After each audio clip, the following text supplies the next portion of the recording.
अस्सलाम वालेकुम।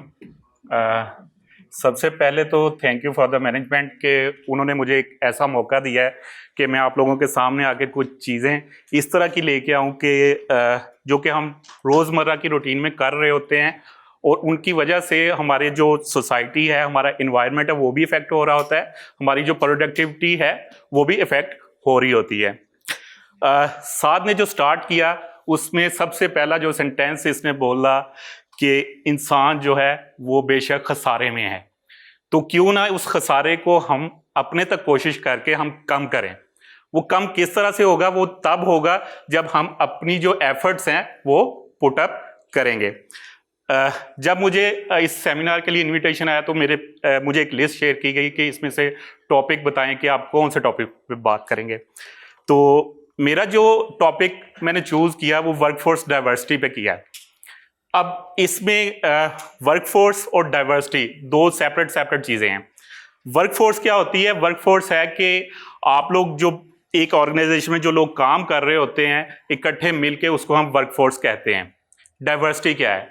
डाइवर्सिटी की अगर मैं एग्जांपल आप लोगों को दूं तो ये एक रूम जहां पे कोई 60 पर्सन्स बैठे हुए हैं, ठीक है। इसमें अगर बात करें मेरे बड़े अच्छे दोस्त भी हैं, ठीक है, मेरी टीचर भी यहाँ पे एक बैठी हुई हैं जिनसे मैं मतलब किसी जगह पे पढ़ रहा हूँ। तो ये डाइवर्सिटी की एग्जांपल्स हैं। डिफरेंट एज के लोग, डिफरेंट जो है जेंडर के लोग, डिफरेंट लाइफ से जो सोशल लाइफ है वहां से लोग यहाँ पे हैं। तो इसका इम्पैक्ट हमारी लाइफ पे किस तरह से आता है उस पर अगर बात करें तो मुझे एक वाक्य मैं आप लोगों को कोट करना चाहूँगा कि हुजूर पाक सल्लल्लाहु अलैहि वसल्लम जब मेराज से वापस तशरीफ लाए तो हुआ क्या कि बड़े खुश थे। तो हज़रत आयशा रजी अल्लाह ताला अन्हा ने उनसे पूछा कि आप बताएं कि वहाँ पे हुआ क्या क्या है। तो उन्होंने कहा कि आयशा, मतलब उन्होंने पहले हुजूर पाक सल्लल्लाहु अलैहि वसल्लम ने उनसे कहा था कि आयशा मैं इतना खुश हूं कि आज तुम मुझसे जो भी मांगोगी तो वो मैं तुम्हें दूंगा। तो उन्होंने भागी भागी गई हजरत अबू बकर सिद्दीक रजी अल्लाह ताला अन्हु के पास, उनको जाके पूछती हैं कि ऐसे अल्लाह के रसूल जो हैं उन्होंने ऐसे कहा है मुझे कि मांगो जो मांगती हो, तो बताएं कि जो दो कायनात का मालिक है उससे मैं क्या चीज़ मांगूं। उन्होंने कहा कि ऐसे करो कि जब अल्लाह ताला और हजूर पाक सल्लल्लाहु अलैहि वसल्लम हम कलाम हुए थे तो कोई 3 बातें इस तरह की हुई थी जो कि ता क़यामत राज रहेंगी, तो उनमें से कोई एक राज पूछ लो उनसे, ठीक है। वो भी मतलब अपने तक वो भी अच्छा मतलब उनको ऑप्शन देंगे। हजरत आयशा वापस आई, आके पूछती हैं कि या रसूलल्लाह कोई 3 ऐसी बातें थी जो ता क़यामत राज रहेंगी, तो उनमें से कोई एक राज मुझे बताएं। अब हुजूर पाक सल्लल्लाहु अलैहि वसल्लम ने उनको ज़बान दी हुई थी, तो उन्होंने कहा, कहते कि एक बात मेरी ये उनसे हुई कि जो बंदा किसी का दिल तोड़ता है, ठीक है, क़यामत वाले दिन वो बंदा मतलब जहन्नम उसका मुकद्दर होगी। अच्छा, उन्होंने वो बात सुनी है, सुन के नहीं बल्कि उन्होंने ना हुआ ये कि उन्होंने कहा कि जो बंदा किसी का दिल जोड़ता है वो और मैं जन्नत वाले दिन इस तरह से जैसे 2 उंगलियां इस तरह से क़यामत वाले दिन इकट्ठे होंगे। हज़रत आयशा बड़ी खुशी से वापस गई, जाके हज़रत अबू बकर सिद्दीक को फरमाती हैं कि ऐसे ऐसे उन्होंने बताया कि जो बंदा किसी का दिल जोड़े तो वो और मैं जन्नत में इकट्ठे होंगे। तो हज़रत अबू बकर सिद्दीक जो थे ज़ारो कतार रोना शुरू हो गए ये सुनने के बाद। तो वो बड़ी परेशान हो गई, उन्होंने पूछा कि ये तो इतनी अच्छी बात है, हमें दिल जो है वो मतलब जोड़ना चाहिए लोगों का। तो उन्होंने फरमाया, कहते कि मैं इस चीज़ पे परेशान हूँ कि जिसने किसी का दुनिया में दिल तोड़ा तो वो उसकी सजा क्या होगी, तो वो डेफिनेटली वो जहन्नम है। अच्छा, इस वाकये का इस टॉपिक से क्या लिंक है? हम रोजमर्रा की जिंदगी में कुछ ना कुछ इस तरह की हरकतें कर जाते हैं जो कि हमारे इन्वायरमेंट में लोगों को इफेक्ट करती हैं। मैं अपनी एग्जांपल दूं तो आज से 4-5 साल पहले जब मैं इस फील्ड में नहीं था, ट्रेनिंग एंड डेवलपमेंट में, तो मेरे कुछ वर्ड्स इस तरह के होते थे जो मैं प्रोनाउंस नहीं होते थे मेरे से। तो होता क्या था, अगर किसी के सामने कोई वर्ड प्रोनाउंस करता था तो मुझे वो लोग मजाक करते थे, जिससे मतलब मैं काफी दफा हर्ट भी हुआ। लेकिन फिर एक दफा एक मेंटोर के पास बैठा, उन्होंने मुझे समझाया कि यार लोग कहते रहेंगे, आप इधर से सुनो इधर से निकाल दो। उन्होंने एक एग्जांपल मुझे दी, कहते घर में आप मदर फोन इस्तेमाल कर रहे होते हैं, मदर आपको रोकती है, आप इधर से सुनते हैं इधर से निकाल देते हैं, तो कहते ऐसे ही लोगों को आप ट्रीट करें तो आप एक दिन सक्सेसफुल होंगे। तो डाइवर्सिटी में किस तरह से इंपैक्ट आता है? फर्ज करें होता क्या है कि नॉर्मल रूटीन में आज सुबह एक लड़का है हमारे पास, वो बड़ा बल्की सा है, तो मैं गुजर रहा था, उसको मैंने ऐसे हल्का सा मतलब टैप करके मैंने उसको कहा और भी मोटू कैसी ईद गुजरी। तो अब हो सकता है कि उसके दिल में, बेशक वो मोटा है, उसके दिल में वो चीज गई हो कि इन्होंने मुझे मजाक किया है, लेकिन साथ ही मैंने उसको ये भी कहा, मैंने कहा यार तू माइंड तो नहीं ना करता इस बात का, मैं तुझे पता है कि मैं तेरे साथ मजाक करता हूं। तो अगर उसका मतलब एक वर्क एनवायरनमेंट में ये चीज हो जाए कि आप किसी ऐसे बंदे को मजाक कर रहे हैं और वो उससे हर्ट हो रहा है, तो वो उसकी प्रोडक्टिविटी पे इफेक्ट करता है। जो डाइवर्सिटी होती है, डाइवर्सिटी पे हम लोग आज के इरा में बातचीत कर रहे हैं कि डाइवर्सिटी एक्चुअल में है क्या, लेकिन जो हमारा इस्लाम है उसने क्या किया, हमें आज से 1400 साल पहले बता दिया कि एक्चुअल में डाइवर्सिटी क्या है। उन्होंने, इस्लाम ने हमें बताया कि हम लोग लैंग्वेज की बेस पे, जेंडर की बेस पे या रेस की बेस पे जो है डाइवर्स हैं। और जो कबीले बनाए गए थे, आप बनो कैया का, बनो अब्बास का, इन सब के वो जो पुराने कबीले बने हुए हैं, वो इसलिए नहीं बनाए गए थे कि हम उनकी आदतों को देख के उनसे जरा डिस्टेंस इख्तियार करें, वो सिर्फ पहचान के लिए इस्लाम में बनाए गए थे। जो डाइवर्सिटी थी वो इसलिए रखी गई थी ताकि क़यामत वाले दिन जब उठाए जाएं तो पता हो कि कौन सा बंदा कौन है, इस वजह से डाइवर्सिटी की गई थी। जो डाइवर्सिटी बेसिकली है वर्कफोर्स में, उसमें सबसे पहली जो रेसिज्म, नॉर्मली आप लोगों ने पहले एक कुछ अर्सा पहले BLM एक वाकया हुआ था, ब्लैक लाइव्स मैटर, किस किस को उसका आइडिया है? तो वो एक्चुअली वो रेसिज्म की एक, मैं कहूँगा घटिया तरीन मिसाल थी कि जिसमें हुआ क्या था कि एक काले की जान सिर्फ उसके काले होने की वजह से ले ली गई थी। इस तरह के आपको पाकिस्तान में एक, आगे जाके डिस्कस करूंगा, पाकिस्तान में भी एक इस तरह का इंसिडेंट हुआ। एथनिसिटी जो होती है वो किसी पर्टिकुलर, आप किसी सेगमेंट से, किसी एरिया से बिलोंग करते हैं, किसी रीजन से बिलोंग करते हैं, तो वो उस चीज में आती है। सेकंड जो है फिजिकल एबिलिटीज और डिसेबिलिटीज होती हैं। फिजिकल एबिलिटी और डिसेबिलिटी मैं कहता हूं दो तरह की होती है। एक होती है इंटेलेक्चुअल होती है, एक बंदा है वो एक बात को सुनता है, सुन के जल्दी पिक कर लेता है। दूसरा बंदा है वो उसी बात को सुन के जो है वो देर से पिक करता है, तो ये भी उसकी एक एबिलिटी में आता है। और फिजिकल एबिलिटी दूसरी जो टाइप है, उसमें आप कह लें कि जो फिजिकल माजूरी होती है वो चीज आ जाती है। अगर आप एक फर्ज करें कोई लंगड़ा शख्स है, ये फैक्ट है कि वो लंगड़ा है, लेकिन अगर उसको आप कहेंगे कि आप लंगड़े हो तो उसके माइंड में जो थी वो चीज बैठ जाएगी। तो इस बेसिस पे होती है। थर्ड वन जो है वो सोशियो इकोनॉमिक स्टेटस है कि अगर कोई अमीर है, जैसे होता है नॉर्मली, कोई अमीर होता है तो उसके सबसे ज्यादा फ्रेंड होते हैं, कोई गरीब बंदा हो मेरे जैसा तो उसको कोई पूछता भी नहीं है। तो ये नॉर्मली इस तरह से होता है कि जिसका स्टेटस हाई होता है हम उसको ज्यादा देते हैं। जो नॉर्मली होता ये है कि जब आप जाते हैं फील्ड में तो जो आपका बॉस होता है, जो इसका थोड़ा सा स्टेटस अप होता है, उसके साथ आप लिंक एस्टेब्लिश करने की कोशिश ज्यादा करते हैं, जबकि दूसरा बंदा जो आपका पीयर होता है, जो नॉर्मल होता है, उसके साथ उस तरह से लिंक डेवलप नहीं हो पाता। फिर नेक्स्ट जो है जेंडर आइडेंटिटी आती है और एज ग्रुप आता है। आगे जाके हम इस पे डिस्कस करेंगे कि ये किस तरह से इंपैक्ट रखती है। फर्दर मूव करें, इसमें जो इम्पैक्ट हमारी प्रोडक्टिविटी पे या वर्कफोर्स की वजह से जो हमारी ऑर्गेनाइजेशन पे आता है, उसमें सबसे पहली चीज डिसीजन मेकिंग या क्रिएटिविटी पे हमारे इम्पैक्ट आता है, ब्रांड की रेपुटेशन पे है, कंपनी प्रॉफिट्स है, और एम्प्लॉय जो है वो टर्नओवर पे आता है। इसको वन बाय वन डिस्कस करें।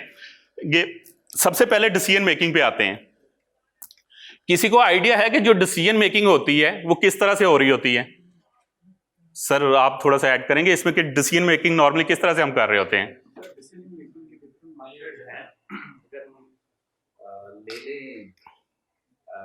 बात कर तो भाई डिसीजन मेकिंग के टाइम एमबीओ के फिनोमेना से हो रही होती है, जो तमाम कलेक्टिव डिसीजंस को ले रहे होते हैं। सही है। तो बात कर तो टॉप मैनेजमेंट से सेंट्रलाइजेशन होती है, सेंट्रलाइजेशन से ऊपर से टॉप से डाउन आती है।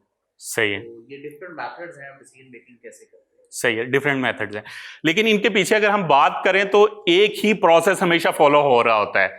हम लोग, आप लोगों ने मोबाइल खरीदना हो, नॉर्मली क्या करते हैं, मार्केट में जाते हैं, मोबाइल मतलब पहले आप आइडेंटिफाई करते हैं अपनी प्रॉब्लम के आपने मोबाइल कौन सा लेना है, फिर जाके वहां पे देखते हैं कि कौन कौन से अल्टरनेटिव्स आपके पास अवेलेबल हैं, उनको कंपेयर करते हैं, फिर उसको परचेज करते हैं। ठीक है, तो ये एक पूरा प्रोसेस है। अब इस प्रोसेस में जो डाइवर्सिटी है उसका क्या लिंक है, ये एक पियर्सन की एक रिसर्च है, उसके मुताबिक कहते हैं कि जहां पे कोई ऑल मेल काम कर रहे हो, किसी ऐसी ऑर्गेनाइजेशन जहां पे सारे लड़के ही काम कर रहे हो या मेल काम कर रहे हो, तो वहां पे 58% उनके डिसीजंस जो होते हैं वो 58% सक्सेसफुल होते हैं।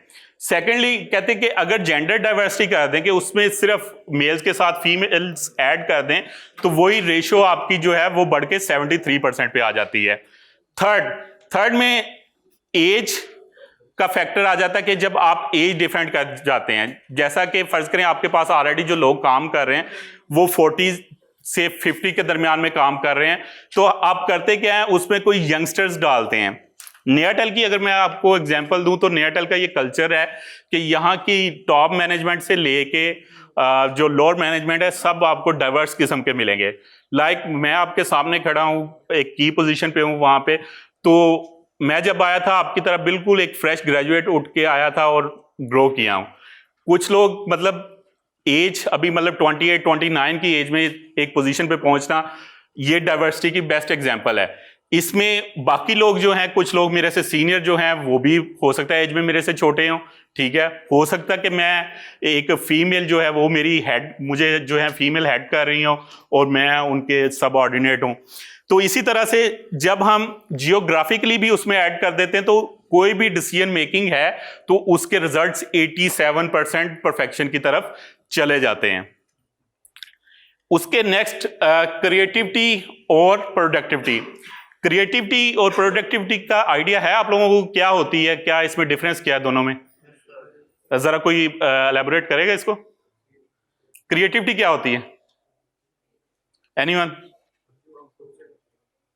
जो हम सोचते हैं सही। और प्रोडक्टिविटी? आउटपुट। क्रिएटिविटी बिल्कुल एग्जैक्टली सही बताया इन्होंने कि जो हम सोच रहे होते हैं, हमारे दिमाग में चीजें चल रही होती हैं, वो हमेशा क्रिएटिविटी को लीड करती हैं। और फिर जो प्रोडक्टिविटी होती है वो किसी भी प्लान को इन एफिशिएंट मैनर उसको इंप्लीमेंट करना और उसके रिजल्ट्स अच्छे हासिल करना, वो प्रोडक्टिविटी की तरफ आते हैं। इसमें डाइवर्सिटी किस तरह से इंपैक्ट रखती है? पेशावर ज़ल्मी सबको आइडिया होगा, क्रिकेट की एक टीम है लीग की, PSL की, उसके कोच वो रहे हैं सैमी जो है वो भी रहा है, इसी तरह से कोयटा का वेवन रिचर्ड रहा है। ठीक है, वो एक डाइवर्स कल्चर उन्होंने क्रिएट किया हुआ है ताकि उनकी प्रोडक्टिविटी जो है वो बेहतर हो सके। होता क्या है, जहां पे एक तरह के माइंड के लोग बैठे होते हैं, वो सिर्फ एक लिमिटेड, वो जैसे कहते हैं ना कुएं का मेंढक जो होता है वो कुएं में ही रह जाता है, तो वो उसी तरह से सोच रहे होते हैं। जैसे ही उनमें एक डिफरेंट कलर का डिफरेंट बंदा ला के हम रख देते हैं, तो होता क्या है कि उसमें थोड़ी सी हलचल होना शुरू होती है। इसके आगे मूव करते हैं। ब्रांड रेपुटेशन जो है उसको भी ये बूस्ट अप करता है। उसको किस तरह से बूस्ट अप करता है ब्रांड रेपुटेशन को? होता क्या है कि गूगल की बेस्ट एग्जांपल है कि वहां पे डाइवर्स कल्चर के लोग आके काम कर रहे होते हैं। वहां पे उनका CEO जो है वो इंडियन है, ठीक है, पाकिस्तानी सॉफ्टवेयर इंजीनियर्स वहां पे काम कर रहे हैं, पूरी दुनिया से डाइवर्स लोग आते हैं। तो उसकी एक रेप्यूट बनी हुई है इस चीज को लेके कि वहां पे डाइवर्स कल्चर के लोग जो हैं उनको फैसिलिटेट किया जाता है। डेफिनेटली जब आपकी डिसीजन मेकिंग अच्छी होगी, आप लोग प्रोडक्टिविटी के साथ काम कर रहे होंगे, तो कंपनी के प्रॉफिट्स जो हैं वो ऑटोमेटिकली बूस्ट अप कर रहे होते हैं। नेक्स्ट जो वर्कफोर्स डाइवर्सिटी है, डाइवर्स चीजें जो होती हैं वो हमें हेल्प आउट करती हैं एक अच्छे कल्चर को प्रमोट करने के लिए। बाज़ औक़ात होता ये है कि किसी सेशन में इंटरव्यूज के दौरान हमें नीड होती है मतलब मेल को हायर करने की, लेकिन उस सेशन में अगर कोई लड़की आउट परफॉर्म कर जाती है तो हम उसको भी हायर करते हैं। वो इस वजह से हम हायर करते हैं कि हमें लगता है कि डाइवर्सिटी की वजह से जो टैलेंट है वो हम अच्छा फाइंड आउट कर सकते हैं, क्योंकि ये इक्वालिटी जो है इस्लाम ने हमें दी हुई है, तो इसको हम फॉलो करते हैं। एक टर्नओवर जो होती है, एम्प्लॉयज टर्नओवर, जिसमें एम्प्लॉयज छोड़ के जाते हैं, एक रिसर्च के मुताबिक उसमें एक मेजर फैक्टर जो है वो डेमोग्राफिक, अगर आप देखें तो 8% पे है। उन ग्राफिक जो हैं उसमें आपका मैरिटल स्टेटस आता है, उसमें एज आती है, आपके चिल्ड्रन आते हैं, मतलब डाइवर्सिटी का एक मेजर रोल है एम्प्लॉयज जो छोड़ के जाते हैं। आप लोगों से क्वेश्चन है कि आप लोग एक ऐसे इन्वायरमेंट में जॉब करना चाहेंगे जहां पे सारे मेल्स हों, या एक ऐसे कल्चर में जहां पे मेल्स भी हों, फीमेल्स भी हों और एज वाइज भी डिफरेंस हो? तो किसको प्रेफर करेंगे आप लोग? अच्छा, सही है। हाँ, सैलरी को अच्छी है। तो ये कुछ फैक्टर्स हैं जहां पे हम प्रेफर करते हैं। मुझे अगर ऑनेस्टली पूछें तो मैं अपनी फर्स्ट क्लास से लेके अभी तक, मतलब जितनी भी एजुकेशन है मैंने सारी को में हासिल की हुई है, ठीक है। तो होता क्या है कि आप लोगों को लाइफ के बारे में सीखने का पता चलता है, आप डाइवर्स चीजों से हमेशा सीखते हैं। जो डाइवर्सिटी होती है हमेशा इसमें स्ट्रेंथ होती है। इसकी एग्जांपल आप लें, माचिस की 3-4 आप तीलियां लें, हाथ में उसको पकड़ के उसको तोड़ के देखें, वो इजीली टूट जाएगी। लेकिन अगर उसमें एक स्टील बार आप रख दें, एक डाइवर्स चीज उसमें आप एंटर कर दें, तो आप उसको तोड़ने के काबिल नहीं होंगे। तो ये डाइवर्सिटी का बेनिफिट है कि आप डाइवर्स जब चीजें करते हैं तो वहां से आप लोगों को जो है स्ट्रेंथ मिलती है। कुछ चैलेंजेस फेस करना पड़ते हैं, डाइवर्स कल्चर कभी भी मेंटेन करना इजी नहीं होता। उसमें अगर बात करें, सबसे पहला जो लैंग्वेज का बैरियर है कि जुबान डिफरेंट है। एक इंसिडेंट हुआ हमारे साथ, मैं एक दिन उस पे था विजिट पे, तो हमारा जो फ्रंट डेस्क है वहां पे एक चाइनीज कस्टमर बैठा हुआ था। तो वो चाइनीज में ना कुछ कही जाए, हमें समझ ही ना लगे कि वो कह क्या रहा है। तो हुआ क्या कि जैसे मैं भी उसके पास जाके सुनना शुरू हो गया कि ये कह क्या रहा है। तो हुआ क्या कि वो अब कर क्या रहा था, वो कह रहा था ताय पिलाओ, ठीक है। हमें लगा कि ये चाइनीज में बात कर रहा है, कम्युनिकेशन बैरियर बता रहा हूं, लेकिन एक्चुअल में वो कह रहा था हमें कि मुझे चाय पिलाओ। तो ये जो कम्युनिकेशन बैरियर है ये इजी नहीं होता जो वर्कफोर्स डाइवर्सिटी होती है उसको मैनेज करने के लिए। Second, discrimination risk. इसकी भी एक बड़ी उम्दा मिसाल, प्रैक्टिकल मिसाल, I was the gold medalist in masters. तो हुआ क्या कि हमारा फोर्थ जब सेमेस्टर चल रहा था तो एक टीचर आया, खैर कोट नहीं करनी चाहिए थी एग्जांपल, लेकिन जेन में आई। टीचर आया, आके बैठा है, तो मेरे साथ एक दोस्त बैठा हुआ था, तो मैंने ना उसको मजाक में कहा, मैंने कहा यार मेरा शक्ल से देखे ना ये बंदा ठरकी लगता है मुझे, ठीक है। तो हुआ क्या कि अच्छा उन्होंने हालचाल पूछा, सबसे इंट्रोडक्शन लिया, तो कहते क्लास में सबसे हाईएस्ट सीजीपीए किसकी है। तो मेरी एक जो कंपटीटर थी अभी, वो भी इंटरलूब में एचआर की किसी पोस्ट पे हैं। तो हुआ क्या कि वो उन्होंने ना हाथ खड़ा किया। उस वक्त तक किसी को पता नहीं था कि हाईएस्ट सीजीपीए किसकी चल रही है। तो हाथ खड़ा किया, तो कहते कितनी है, तो कहती सर 3.72। कहते रियली वेरी गुड यार। कहते इस तरह के इन्वायरमेंट में रह के 3.72 लेना वो ईजी टास्क नहीं है। अच्छा, मुझे ना कोनी मारी मेरे दोस्त ने, एक ने, कहता यार तू भी हाथ खड़ा कर। मैंने हाथ खड़ा कर दिया।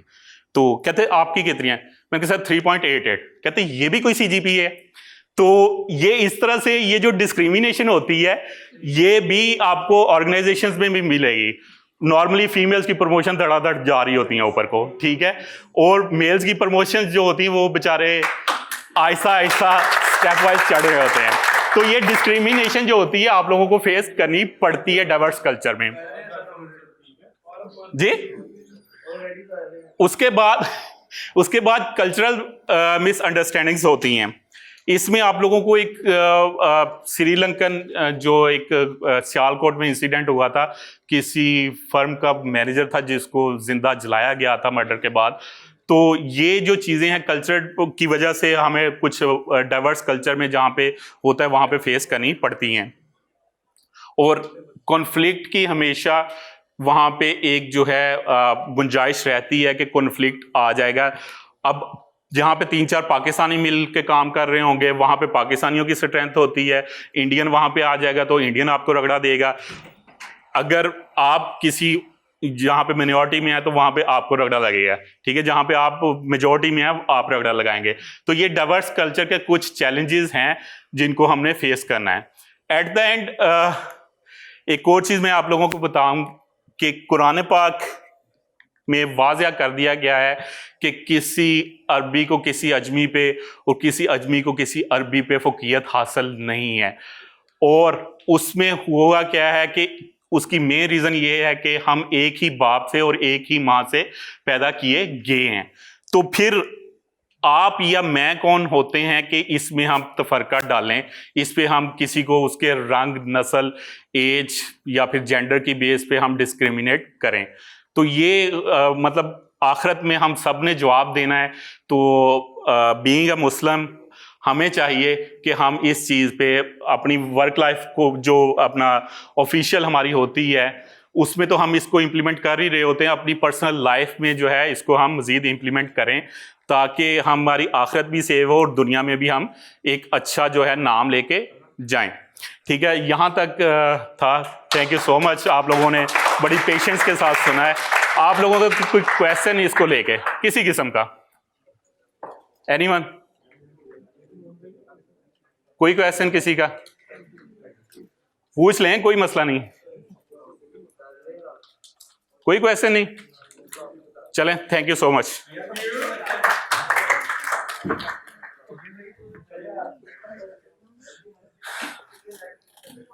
मैंने आगे बहुत सीखनी है आपकी प्रेजेंटेशन बहुत सुंदर सुनी और ये जो आप मूवी पे lecture they Thank you so much, Swat.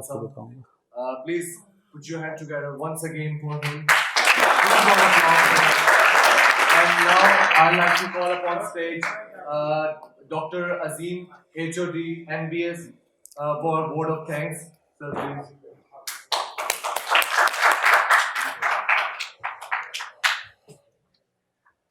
Thank you very much.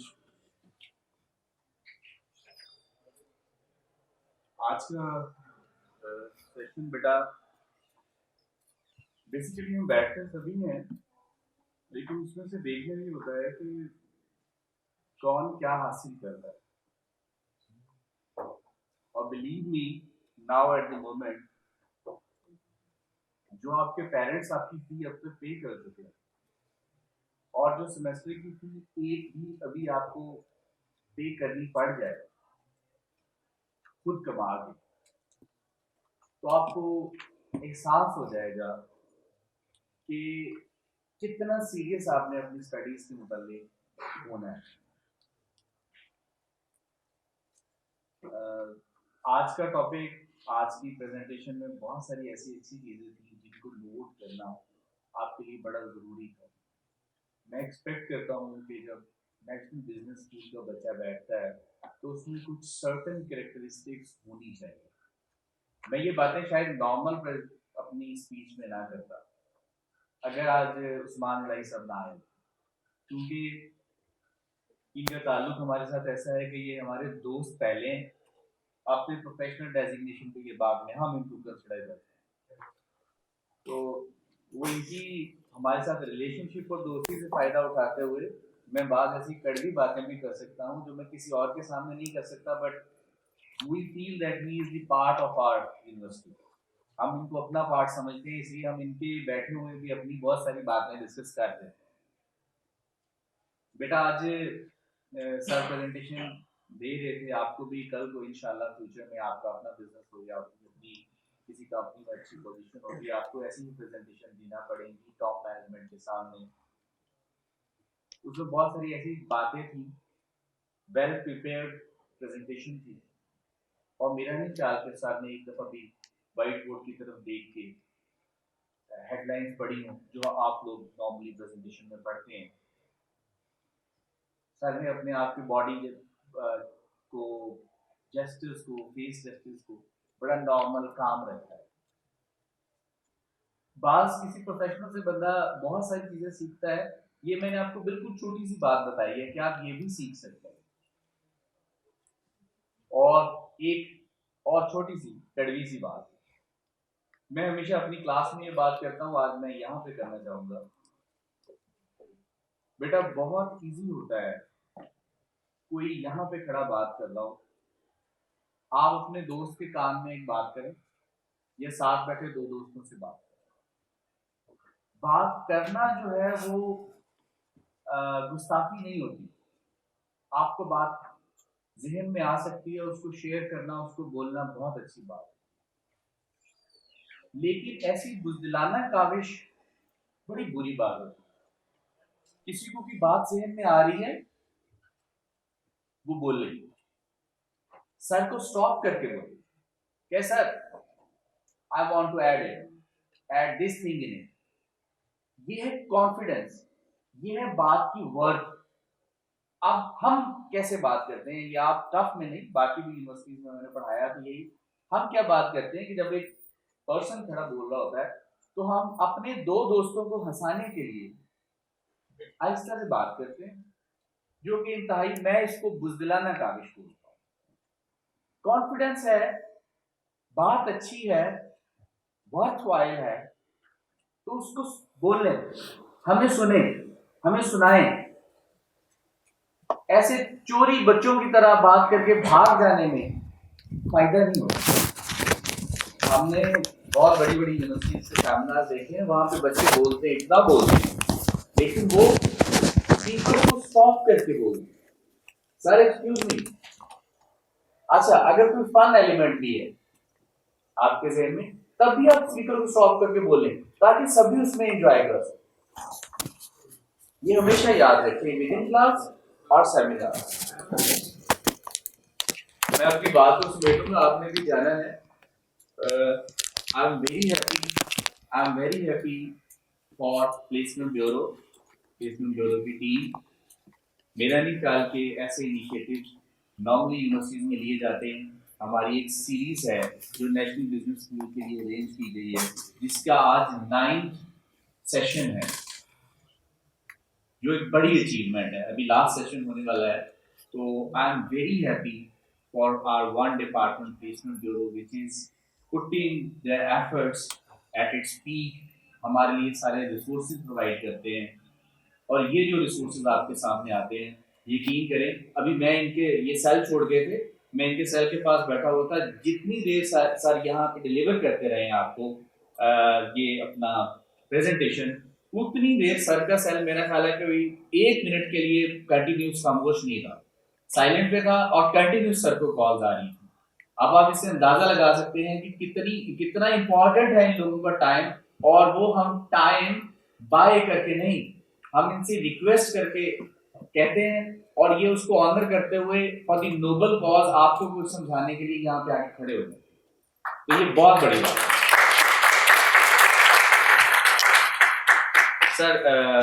Sir Usman इलाही साहब, बहुत शुक्रिया आपका टाइम देना हमें यहाँ पे बच्चों के लिए। ये एक बड़ी नोबल कॉज है, हम आपको पे नहीं करते, लेकिन आपका पे यही होगा कि अगर आपकी अच्छी बातों से, इन खूबसूरत बातों से मेरे एक भी स्टूडेंट को कुछ सीखने को मिल जाए और उसको अपनी ज़िंदगी में अपना ले, तो मेरा ख्याल है कि आपके लिए और मेरे लिए फी बैक यही है।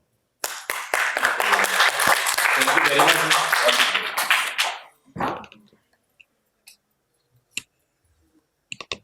Thank you so much, Dr. Azim.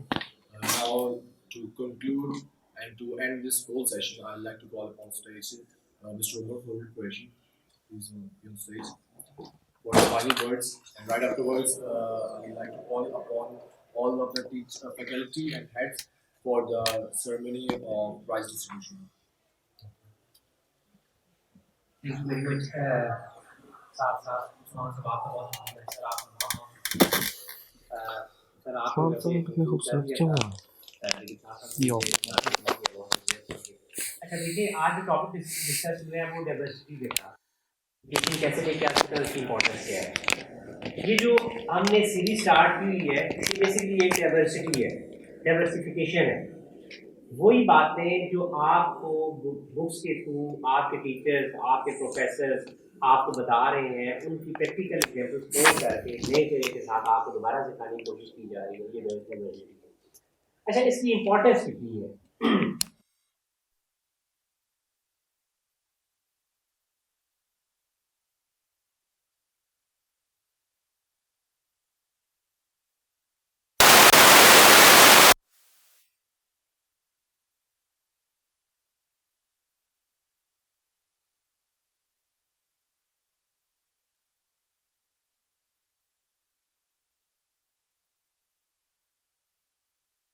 मैंने उसमें इन्वाइट ही किया है, बट मैं आपको ये बता रहा हूँ कि वो जज कैसे होता है, चेक कैसे होता है। वो चेक इस तरह होता है कि आपने कितने कंट्रीज में सर्व किया है, कितने सिटीज में सर्व किया है, कहाँ से आपने एग्जीबिशन की है। आप कोई सर्व की बात है, कुएं की मेंढक तो नहीं है। अगर आप कुएं के मेंढक नहीं है तो इसका मतलब है आपके अंदर कैपेबिलिटी और डाइवर्सिफिकेशन का एलिमेंट जो है वो जीरो है।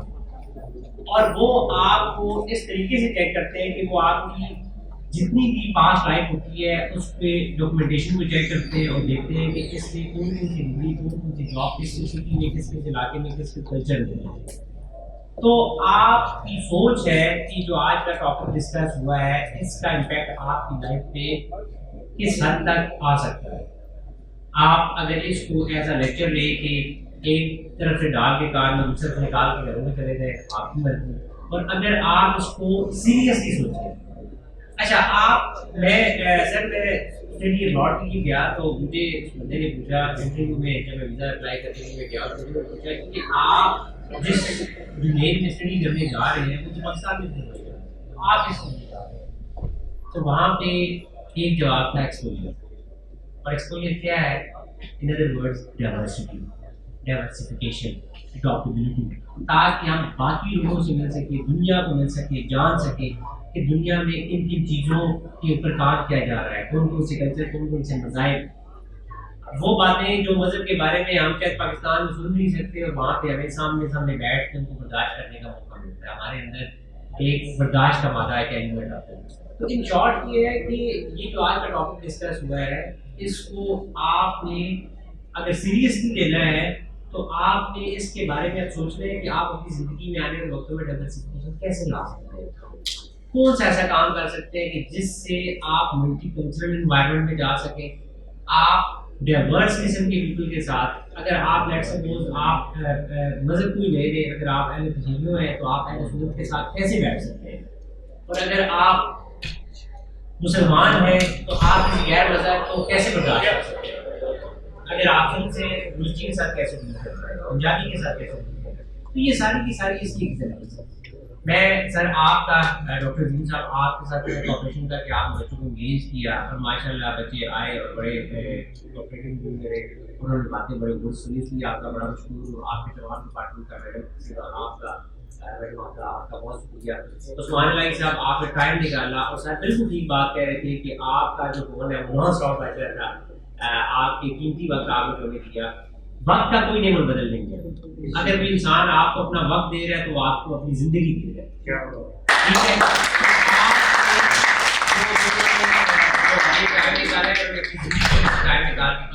है। इसका कोई नियम बदल नहीं है। और मैं उम्मीद रखता हूँ कि आप ये वाकई ही इससे भी करेंगे। आप सब लोगों का बहुत शुक्रिया, बहुत शुक्रिया, साथ साथ बहुत बहुत